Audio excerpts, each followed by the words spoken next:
राज sir बोले हैं कि द्वैत सिस्टम वाला जब क्वेश्चन पूछेगा तो इंग्लिश देख लियो। बोले ठीक। द्वैत सिस्टम पूछा, इंग्लिश पलटे, आपको 2 इंग्लिश दिखा। बोले यस सर। क्या-क्या इंग्लिश दिखा? तो एक दिखा डुअल, बस चुप हो जाइए। जब डुअल दिखा तो आपका आंसर रॉबर्ट क्लाइव ने इसे शुरू किया, इसको जनक बोल देंगे। लेकिन अगर आपको डायरकी दिख गया, इंग्लिश यहां पर देख लीजिए, डायरकी का इंग्लिश ये वाला है। अगर डायरकी हो गया तो लियोनेल कर्टिस पर ध्यान चला जाएगा, मारिएगा खटाक।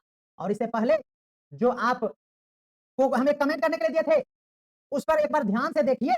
जो आप रॉबर्ट क्लाइव कमेंट कर रहे हैं ना, वो बंगाल का गवर्नर था, जबकि जो क्वेश्चन हम पूछे हैं उसमें गवर्नर जनरल लिखा हुआ है। इसका मतलब वहां क्या होगा, उस समय गवर्नर जनरल कोई नहीं था, नन ऑफ दीज इसका सही अच्छा मास्टर जी, ये तो गड़बड़ा गया, तो ध्यान रखना। हो गया, चलिए।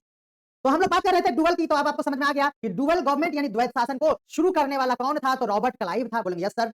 रॉबर्ट क्लाइव ने ये जो है वो व्यवहारिक रूप से लागू किया, यानी प्रैक्टिकली लागू किया।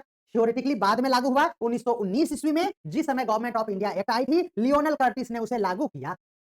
याद रखिएगा उस समय बंगाल का गवर्नर हुआ करता था और ईस्वी था 1765 ईस्वी। उस समय दीवानी यानी जो राजस्व की व्यवस्थाएं थी वो कंपनी अपने हाथों में रखती थी, उसी को दीवानी कहते हैं, दीवानी कंपनी के पास थी। और निजामत यानी प्रशासनिक व्यवस्थाएं जो थी वो नवाब यानी मुगलों के पास।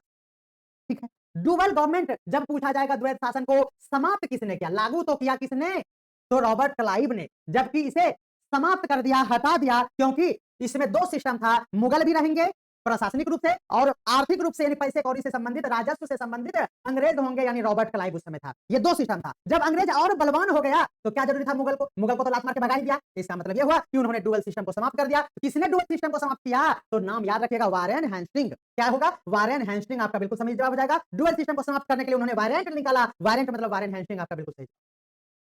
मजा आ रहा होगा। चलिए अब हम लोग बात करेंगे कब, तो देखिए यहां हम लिख दिए 1772 ईस्वी, कमेंट भी आ रहा है 1772 ईस्वी।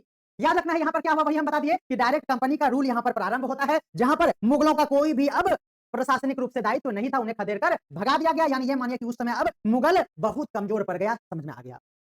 डीआरकी की बात करेंगे तो इसमें शॉर्ट में हम लोग बात कर लेंगे। आप सभी को पता होना चाहिए कि डीआरकी जो था वो under government of India act 1919 के तहत आया था। गवर्नमेंट ऑफ इंडिया एक्ट 1919 के अंतर्गत डीआरकी को मॉन्टेग्यू चेम्सफोर्ड सुधार द्वारा लाया गया था। डीआरकी सिस्टम जो लगाया गया था वो मॉन्टेग्यू चेम्सफोर्ड सुधार के तहत 1919 में लाया था। ये बातें आपको नोट करना चाहिए। उस समय एडविन सैमुअल मॉन्टेग्यू, यही मॉन्टेग्यू है, और वो कौन हुआ करते थे, तो secretary of state for India, और दूसरा नाम था हमारा लॉर्ड चैम्सफोर्ड। इसी के नाम से वो मॉन्टेग्यू चैम्सफोर्ड कहलाया। उस समय वायसराय पद चलता था, गवर्नर का पद नहीं था। और इसी दोनों ने एक सुधार के तौर पर लाया था गवर्नमेंट ऑफ इंडिया एक्ट के तहत, जिसका नाम पड़ा था मॉन्टेग्यू चैम्सफोर्ड सुधार।